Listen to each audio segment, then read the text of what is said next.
Informasi terkini kita bergabung dengan jurnalis Kompas TV, Citos Natun dari Kupang, Nusa Tenggara Timur. Citos, untuk saat ini pihak keluarga Dr. Ica telah hadir dalam undangan Badan Kehormatan DPRD TTU di Timur Tengah Utara.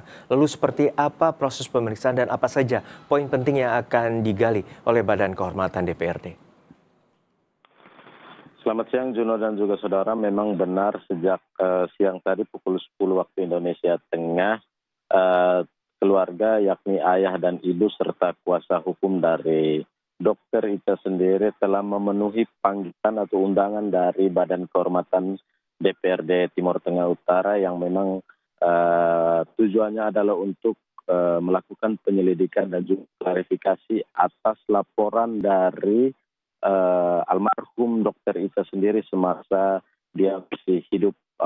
Dan laporan itu yang kami peroleh informasi dibuat pada tanggal 23 Juni sebelum akhirnya almarhum ditemukan meninggal dunia di rumahnya di Kabupaten Kupang. Dan sampai saat ini Juno dan juga saudara, memang pemeriksaan dari Badan Kehormatan DPRD masih terus berlangsung dan kita masih menunggu seperti apa pemeriksaan yang dijalani oleh ayah dari Dr. Ica sendiri, karena memang ayah dari Dr. Ica meyakini bahwa anaknya diduga telah diintimidasi oleh 3 anggota DPRD yang mengakibatkan dia mengalami depresi berat dan akhirnya nekat mengakhiri hidupnya pada tanggal 26 Juni kemarin.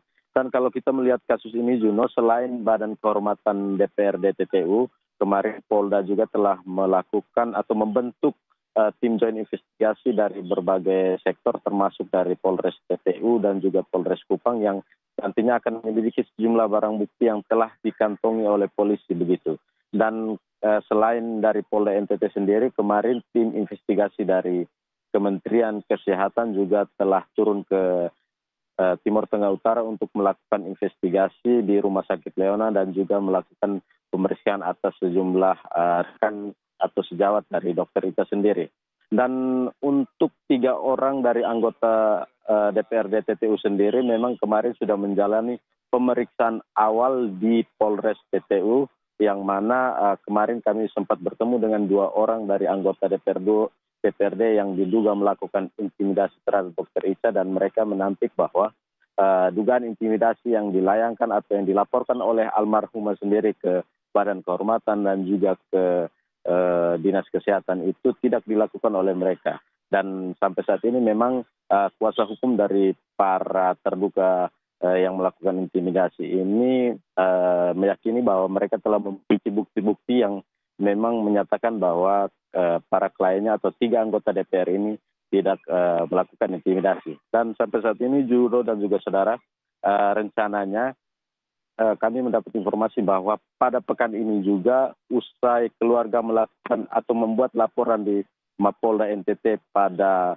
Sabtu kemarin, dan rencananya pada pekan ini akan dilakukan pemeriksaan atas sejumlah saksi-saksi yang memang mengetahui ataupun yang melihat secara langsung bagaimana proses intimidasi, dugaan intimidasi itu terjadi. Dan kalau kita melihat memang sampai saat ini ada sejumlah rekan sejawat dan juga para keluarga begitu yang sudah diambil keterangan agar dapat membuka secara jelas apa yang menyebabkan Dr. Ica nekat mengakhiri hidupnya pada tanggal 26 Juni kemarin. Juno. Kan bagaimana proses dugaan pelanggaran etik di DPRD Timur Tengah Utara dan juga proses penyelidikan dugaan tindak pidana di Polres Timur Tengah Utara. Terima kasih atas laporan Anda, jurnalis Kompas TV, Citos Natun dari Kupang, Nusa Tenggara Timur.